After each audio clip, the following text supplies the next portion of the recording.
Hello, everyone. Last week, we did a quick recap on the ways that the anxious and the avoidant attacher shows up in relationships. Now, this week, we are going to finally bring this series to a close by talking about exactly how we can heal these insecure attachment styles. All right, let's get into today's episode. Does she like me? Was that a date or a hang? Is she single? Wait, what are we? Is it too soon to say I love you? Should I call him now or should I just wait? Maybe I should wait. Wait, should I let her go? Why did he just ghost me like that? Wait, can't we work it out? Is he an F-boy? Is she toxic? We hooked up. Why is he saying we're just friends? Let's face it. Relationships are the best thing when they work and a nightmare when they flop. You're recklessly giddy when Cupid's arrow sticks you in the arse and a nervous, pain-filled wreck when he comes to take his love away. There's hardly anyone who cannot relate to the dizzying highs and debilitating lows of relationships. We are naturally wired for connection, so when that's messed with, it can make us feel crazy. Enter Bambazeled. On this show, we help you figure out if you are being bamboozled by your bae. That's it. Nothing else, nothing fancy, just a real, raw, honest to heavens, and hopefully helpful take on the best to the worst of relationships and everything on the spectrum in between. No topic is off limits, no situation is too taboo or embarrassing. Give us everything. So, if you're wondering if you're being bamboozled by your bae, don't walk, run here. This is your new home. I am your new bestie, and I've got you. Now, let's figure out if you're being bambazeled. We're going to bring this to a close. We're going to land this plane. If you remember, we talked about a constant need for reassurance. So an example of this is even if nothing has happened differently from yesterday, it makes the anxious person feel like they are currently loved if their partner is constantly reassuring them of that love, verbally, by actions. If the partner's inactions also signify whether this person loves them or not, and it is pushed to an extreme level. This looks like continuously seeking affirmation from their partners, continuously needing their partner to validate them, consistently needing their partner to pour into them. I want to say that pouring into your partner is necessary. It is a requirement for a healthy relationship. You both need to pour into one another. Where it becomes unhealthy is when there is a space in all of us that only us can fill. Only you can fill that space inside you. Anxious attachment muddles up that space with the space that their partner is supposed to fill and the space that their relationships are supposed to fill. And so now the part of you that is meant to be filled with you and you alone, for the anxious person, there's a gaping hole in that space and they are unable to fill it by themselves. And so they're constantly looking to people to fill that space in them.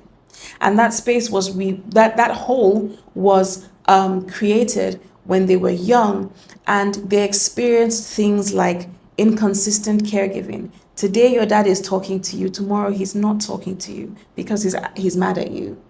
Today your mom is talking to you, tomorrow she's not talking to you because you didn't acquiesce to one of her requests. You live in an environment where today we're all happy because one of our parents or one of our siblings is happy. Tomorrow we're all crashing down to the ground because this person who is the emotional thermostat of the house is not happy. And so none of us can be happy until that person is happy. The anxiety and the instability creates that hole. And that hole is actually called anxiety. So you're always anxious around people when it comes to people and the safety of people. Because you always had to look to people to know how to behave when you were young, you now look to people for validation. You now look to people for a sense of completeness. If your partner or the people around you are not giving you either verbal, non-verbal, physical, emotional cues that they are happy with you or things are good, internally you feel like things are not good because you couldn't develop that space on your own in the environment you grew in because it was never stable enough for that part of you to solidify. We talked about a fear of abandonment. We discussed what a fear of abandonment is and why it's so deep for the anxious person. For them, a person leaving equates a sort of mini death. And even though it's not actually like the person leaving is that even though it's not actually like the anxious person is dying, remember, we just said there's a part of you that can only be filled by you. Anxious people haven't learned to fill that part.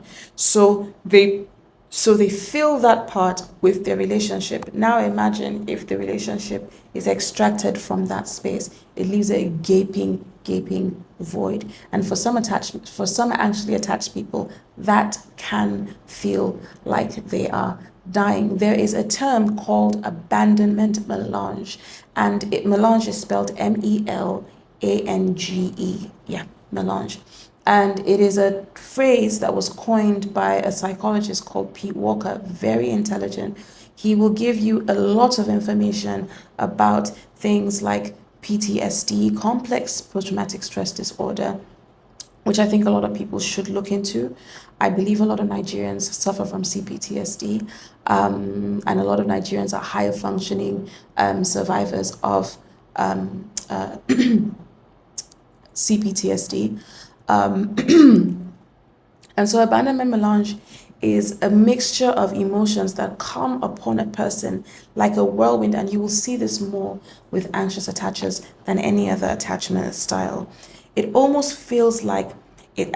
I'm trying to remember the emotions that come over them. So I think it's a mixture of grief, fear, deep fear, anxiety, loss, anger, and one other one. And these emotions come in a very, very huge wave.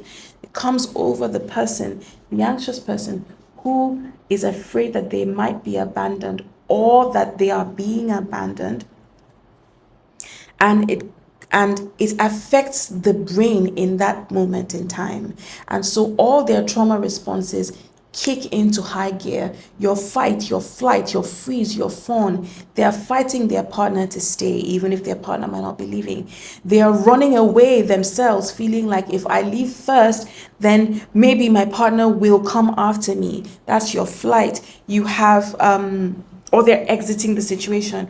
You have your freeze, where, for instance, even if this person is abusing you, you sit in it and you're not able to leave or walk away. You have your fawn, where you are negotiating with the source of your deepest pain and trauma. And so when abandonment melange comes over a person, it feels like I have to do everything I can to make sure that this abandonment doesn't happen. And if it does happen, it feels like a mini death.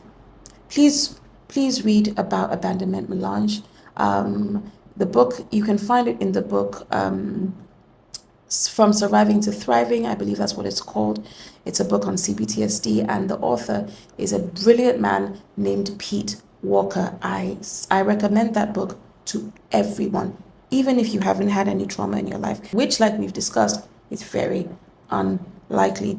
All right, a third way that they show up in relationships is jealousy and possessiveness. Anxious people do tend to be very possessive and jealous when it comes to their relationships because remember, it is all about relationships for anxious people, because their relationships are everything to them, and not in a healthy way. They're using relationships as a way to cope through life. Relationships are the way that they see themselves. Relationships are the way that they know that they are here and they matter and they're alive. And so when the relationship is not working, it feels like their entire life is not working. When the relationship is lost, it feels like they are lost until they're able to either quickly get into another relationship, or they remain in that space of despair and despondency for a very long time. So in order to avoid this, one of the emotions that is triggered very often in anxious people is jealousy. Jealousy is essentially when you're afraid that something you own is going to be taken away from you by someone else. It is not the same thing as envy. Anxious attachers are not necessarily envious people. Envy is essentially when you detest or negatively impacted by something someone has that you don't have, but you feel you should have. And even if you don't have it, you feel like they shouldn't have it either. So envy and jealousy are two very different things. In the case of envy, it's something you don't have that another person possesses that you dislike them for. With jealousy, it's something that you believe you already possess, but it's going to be taken away from you by some other person or some other circumstance. And with anxious people, jealousy does come into play quite a bit because they feel like every new person, every new situation, every bit of distance is potentially going to separate or take this person they love away from them. Yeah, so that's how jealousy shows up. So you can be having a very, very innocent relationship with a friend. Your anxious partner can read every bit of meaning into that relationship and they will be convinced that they are right. It is not necessarily them thinking that way. It is the wounding in their mind that is telling them, listen, you're going to lose this person. You're going to lose this person because ultimately anxious people believe that when people left them, it was because of something bad about them. And so as adults, they have this constant talk back in their ears telling them, hey, listen, if someone left you before, they can leave you again. You need to figure out what is happening so that you can mitigate this circumstance, you can get ahead of it, you can make sure it doesn't happen. That's one of the reasons why anxious people are always monitoring their relationships and always constantly trying to fix the relationship, even when it's not broken. To other people, it feels like there's nothing wrong here. To the anxious person, it feels like if it's not perfect, it's doomed. So the next thing that we said the next thing we talked about is how the anxious person overanalyzes communication. The anxious person is always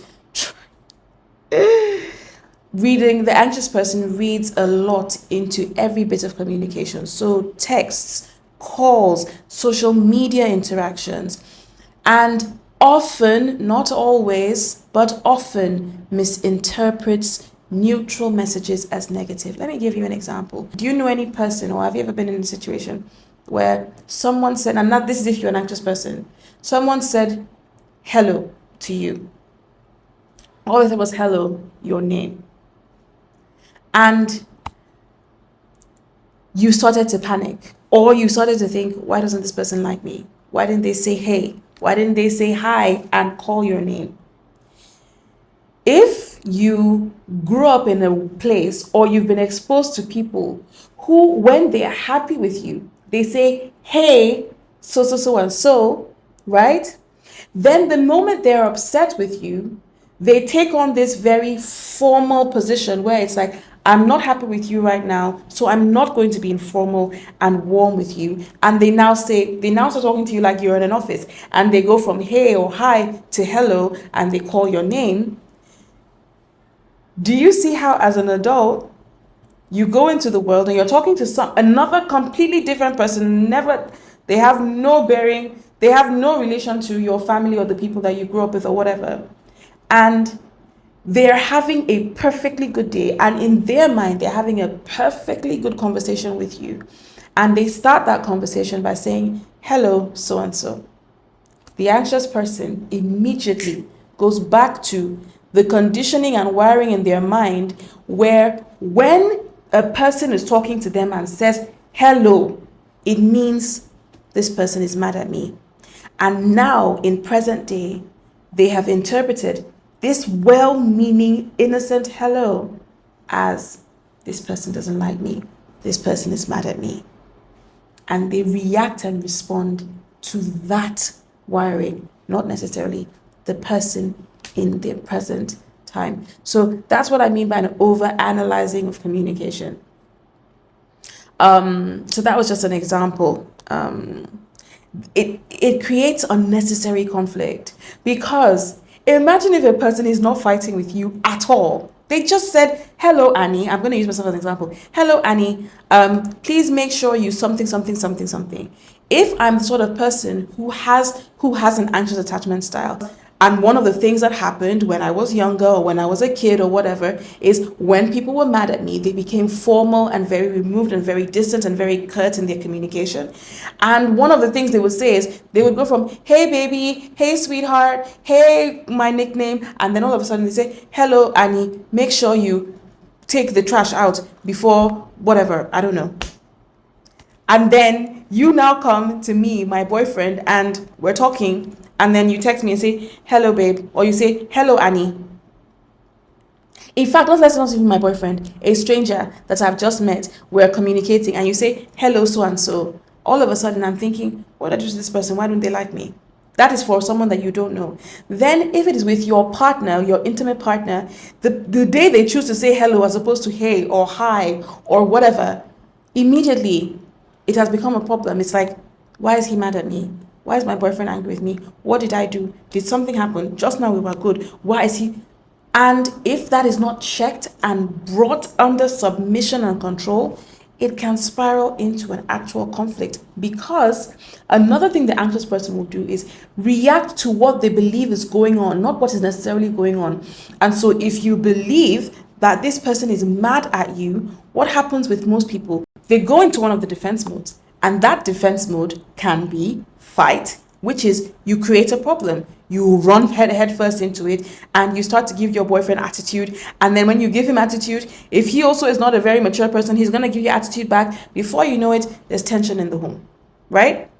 Or you go into flight and you start packing your things and you're saying, this man doesn't love me anymore. Or you disappear into your room, or you disappear away from people and you isolate yourself and you don't want to hang around people because you're you're running away from the problem that you believe is there that is not there. You go into freeze, where you shut down. So people come around you and you are locked away from them, even if you're physically present with them. They can't get you to laugh. They can't get you to participate. They can't get you to be a part of anything. They can't pull you out of the funk.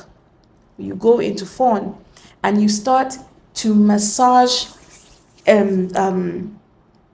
you start to appease this person. You overextend yourself, you overcompensate, do things that you shouldn't ordinarily do. An example of that can be an anxious person that has gone into a trauma response, that has gone into a stress response based off of something that they think is happening that is not happening, can let their partner have sex with them even when they don't want to have it.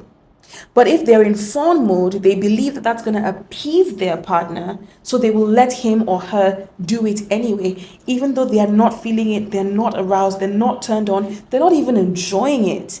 They will pretend to enjoy it. They will pretend to climax. They will pretend that it's the best climax that they've ever had, because the brain is in fawn appease mode. Because if I can make things right, this person, this threat of a problem in the relationship is going to go away. Anxious people experience intense highs and intense lows in response to their partner's actions. They feel euphoric and happy and over the moon when they receive attention, when they receive affection, when their partner is in the state of being that ensures the anxious person's world is stable. And most often that is at the exact way, that is the exact way we were when you were chasing me, when you were pursuing me, when you were calling me 17 times a day, which is not sustainable. It is not sustainable. Now, this is not to be confused with being gaslit or being intentionally abused by your partner, where they are intentionally withdrawing affection and love to either control you, make you panic, make you chase them. It's not the same thing. So the relationship is rather emotionally tumultuous. Remember, Anxious people most often come from environments that were emotionally volatile and unstable. They weren't balanced and steady. Mommy was anxious or daddy was anxious. One would go in a rage. One is 0 to 100, goes 0 to 100 in a few seconds. Sometimes you're being talked to, sometimes you're being ignored. Sometimes they're playing with your siblings. Other times they to punish you, they would play with your siblings and ignore you and leave you unattended to. So it was not an emotionally stable environment. You would have people who would go days without having communication with their parents because their parents are mad at them. And that throws the child's emotions and emotional body into deep anxiety. And when they become adults, they recreate that unstable high today, low tomorrow, high today, low tomorrow emotional environment for the relationship. And that can be very damaging to your partner. If your partner is a secure and healthy person, it can be very damaging to them, and it can be very damaging to the health of the relationship. All right, so we've talked about a few ways that the anxious people show up in relationships, and you please do more research. But I'm sure from these few examples, you can decipher if you are anxiously attached. So we've talked about 5 ways each for the anxious and the avoidant, how they show up in relationships. Now we're going to get to the meat of this discussion, and it is how we can heal insecure attachment styles. Yeah? Okay, so for the anxious person, it is very important that we recognize the self. The self. You are not your partner. Your relationship is not you. You are you. And so this brings us to our very first point in the healing of the anxious attachment style. Self-awareness. Self-awareness is one of my favorite things to talk about. As anybody who knows me knows, self-awareness is probably one of the most important things you can develop as a human being, because it is self-awareness that will show you who you are. It is self-awareness that will show you who other people are in context and in light of you. Self-awareness will show you your good, your bad, your ugly, and everything in the spectrum of who you are. Toxic people, narcissistic people, dangerous people, psychopathic people. One of the things that runs through all of them is a lack of self-awareness. They are not able to see themselves accurately.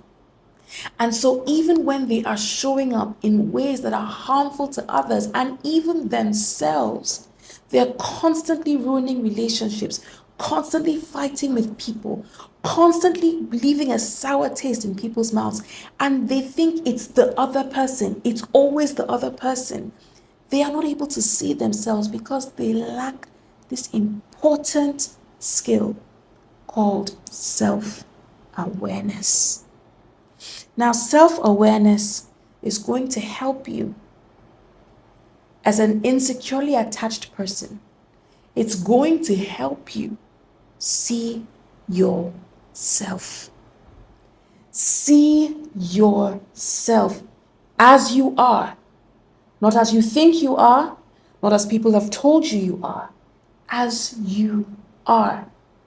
Self-awareness will help you look at your patterns over a period of time and will help you identify what is the consistent way I show up and what are the consistent results I get, and are they good or are they bad? Self-awareness. If you begin to see yourself, truly see yourself, not lie to yourself, not deceive yourself because you think the way you think you're deceiving others. If you take the bold, because it takes a lot of courage, Because many times when you see yourself really, you're going to find things that you don't like. You're going to find things that you are not proud of, things that you are not happy with. But you still need to see yourself accurately so that you can begin to notice and observe your patterns. Everybody's life is a series of patterns. And what you have as the life you live are the consequences, good and bad, of those patterns. Understanding your behavior can only come after you have been able to identify that behavior. And if you can't identify your behavior, you cannot understand it. If you cannot understand it, you cannot interrogate it. If you cannot interrogate it, you cannot find out where it is good, where it is not good. And if you cannot do that, you cannot fix the problem. Number 2, you're going to have to learn to develop self-soothing techniques. Now, one of the things that the anxious person is not very skilled at is self-soothing. Self-soothing is a concept, or is the human being's ability to soothe themselves in times of distress. Let me give you an example of self-soothing. You see, when a baby puts their thumb in their mouth and starts to suck on it, and for the time they're sucking on that thumb, they're just in a world of their own. That's a self-soothing behavior. You see, when a person rocks back and forth like this, if you've ever seen someone who has been a victim of some sort of assault or an accident or something very jarring to their mind, and you see them doing this, the brain triggers you to sway back and forth like this. Because let me tell you, do you remember when you were a baby, when mommy carried you or daddy carried you and they swayed you? It soothed and calmed you down when you were crying, when you were uncomfortable. Swaying is a self-soothing behavior. Now, self-soothing behaviors can be positive or negative. Addiction is a form of self-soothing, but addiction is negative. If you're addicted to alcohol, addicted to drugs, addicted to sex, addicted to violence, you use those things to soothe, regulate yourself. Because when the brain, the nervous system is dysregulated, it must be regulated back. Now, if you're healthy, it will do that regulation in healthy ways. If you are unhealthy, however, you will regulate, but it will be in unhealthy ways. So the anxious person, even the avoidant person, because some of these tips, they do go for both. You have to learn to self-soothe. Practice ways of stopping, even if it's just counting 1 to 10 before you react based on something you have thought. Before you send that voice note to your friend or your partner telling them they no longer like you because you guys haven't spoken in a week. Stop.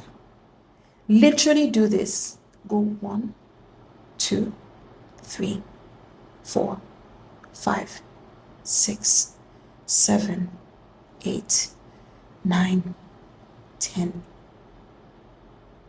In the times that you count from 1 to 10, you might be able to stop yourself from flying off the ledge and doing something that might jeopardize the very relationship that you think you are trying to save by doing that thing, by yelling, by lashing out, by screaming, by running away, by packing your things and moving, but all of that stuff that you think is going to save the relationship will actually jeopardize it. But if you are able to stop and think for even 10 seconds, it might help you not fly off the ledge.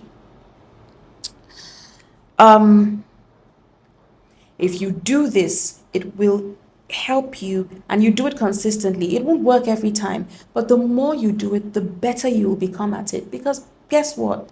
You are this way because you were consistently exposed to what made you this way.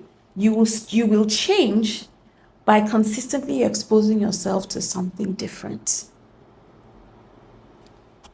All right. A third way that we can help start to heal our insecure attachment styles is this: establish healthy boundaries. We've talked about boundaries on this show. We're going to keep talking about boundaries on this show because boundaries are very important. You cannot overstate the importance of healthy boundaries. We know what a boundary is by now. If you have followed this show from the beginning, you know. Even if you haven't followed this show and you have Google, you should know what a healthy boundary is. Essentially, a boundary is the thing that helps you and others know where you end and where they begin, so that you can both avoid encroaching and trespassing on each other's property, on each other. Healthy boundaries keep the haver of the boundaries and the person on the receiving end of the boundaries safe. It keeps the relationship healthy for both people. So, one of the things that anxious people struggle with are boundaries. Anxious people have very porous boundaries. Why do they have porous boundaries? Remember, we talked about stress responses, one of them being fawning. Fawning means appeasing. Now, if someone, your partner, your friend, wants to do something that you don't want to do, because of your fear of abandonment, you will acquiesce to their request or acquiesce to their state of being, acquiesce to what they want to do, e.g., fawn, e.g., i.e., fawn, i.e., appease. And if that thing is against, even if that thing is against your own personal boundary. Your friends want to stay out late, you have porous boundaries, you have work in the morning, you can't say no, you are fawning, you're appeasing them, you stay out to 2 a.m., your friends get to sleep until 10 the next day, you have to be up by 5 and you have to be at work at 7. You get up, you are groggy, you are tired, you are exhausted, and then you're not firing on all cylinders at work because your body is tired. And let me tell you the kicker: that person who is doing that, that people pleaser, that anxious person, those same friends can call them and say, yo, bros, we dey hang out. I don't know how guys talk to each other. We dey go out again this night. Make you just show. And this person who is already tired because they went out last night is going to go out again. Porous boundaries. Anxious people abandon themselves for their partner. And a part of abandoning themselves is abandoning their boundaries. An unwillingness to say no, an unwillingness to be firm, an unwillingness to separate themselves because they fear saying no, putting my foot down, will jeopardize the safety of this relationship. And so therefore I will not do it. An anxious person, for instance, can be owed money for years and they won't say a word. Why? Because they don't want this friend that is owing them the money or this partner that is owing them the money to be angry with them. And so they will live in resentment and anger on the inside, but they won't say anything to this person who's owing them money on the outside because the anxiety says, if I talk, they will walk. So you have to set and communicate clearly what your boundaries are. Do this with your partner to create a sense of security and mutual respect in the relationship. All right, fourth thing that you can do to help heal your anxious and even avoidant attachment style. I will say this, I always say this, anybody who knows me and anybody who knows me knows this.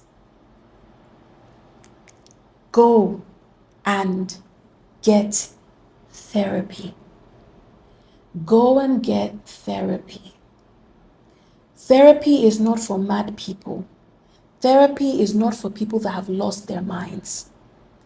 Therapy is simply a way that someone objective, an objective third party, someone who does not have any personal or emotional ties to you and therefore will not be biased towards or against you, can help you sort out the thoughts that go through your mind, help you navigate your internal world better. That's what a therapy is essentially. Therapy is not going to control you or brainwash you or make you you're not mad if you need, but we all need therapy. I wish and I hope that every Nigerian can get therapy. If I could afford to send everybody to therapy, I would give therapy sessions out as birthday gifts to people, because we all need some sorting out. And if you are the only person who is in your mind, or if you're the only person whose voice you have access to, then you become an echo chamber where everything you say is the only thing you hear. And that becomes a problem if you are an unhealthy person. So that's number 4.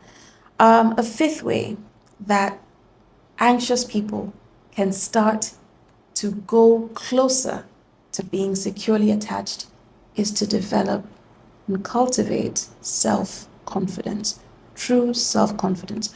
One of the things that anxious people struggle with is, is low self-esteem.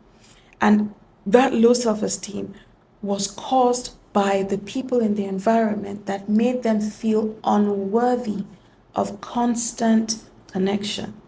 And because they were abandoned, because they were abused, because people left, even if the person passed on, and nobody passed on as a way to punish the anxious person, but a child thinks everything is about them, the part of the identity that is responsible for your sense of self, your sense of being a whole, complete, lovable, deserving, worthy person, that part of their psyche was deeply affected. I'm of the strong opinion that the place that you were broken is not the place that you're going to be healed.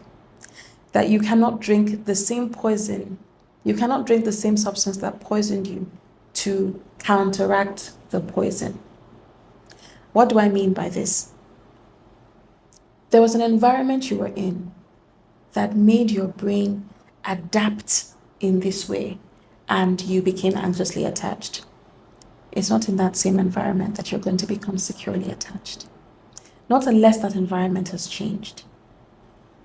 You need to find and surround yourself with healthy people, with people who are securely attached to themselves, people who are healthily, emotionally healthy, so that not only do they rub off on you, the way they show up in life and the way they show up relationally begins to rewire and calm down your overactive, anxious nervous system that is constantly dysregulated because where it is coming from was never stable. So find people who don't make you feel like shit because they're angry with you. Find people who don't resort to giving you the silent treatment because they want to teach you a lesson or they want to bring you under submission or control. Find people who will sit with you and tell you, hey, friend, hey, boyfriend, hey, girlfriend, hey, lover, this thing you did was wrong. I do not dislike you. I dislike what you did. Find people who make you feel safe because they are safe, and interact with them. Now, when you're around people who are safe, guess what? You begin to learn how to be a safe person yourself. But you also begin to learn that relating with others, that there is a safe and healthy way to be in relationship with other people. One that does not require you abandoning yourself.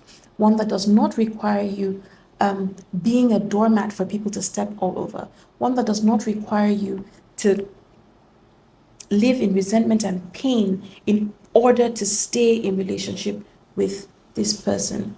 One that does not feed off of your self-confidence and self-esteem. A healthy relationship boosts you. It builds you up. It encourages you. A healthy relationship is your best hype man. An unhealthy relationship is one that takes you down a few pegs. And if you are with or have been with or are trying to be with someone who feels like you're too big for your britches, that alone is enough reason for you to say, this relationship is not for me. A healthy person wants to see you at your best. They want to see you shine. They want to see you thrive. They want to see the very best happen for you. And they're not intimidated or afraid of that. In fact, they encourage it. So that's one of the ways that you build self-confidence. Be around people who are healthily self-confident, not arrogant, self-confident. A confident person essentially is this. In my book, I know who I am in my entirety, and I am comfortable with that.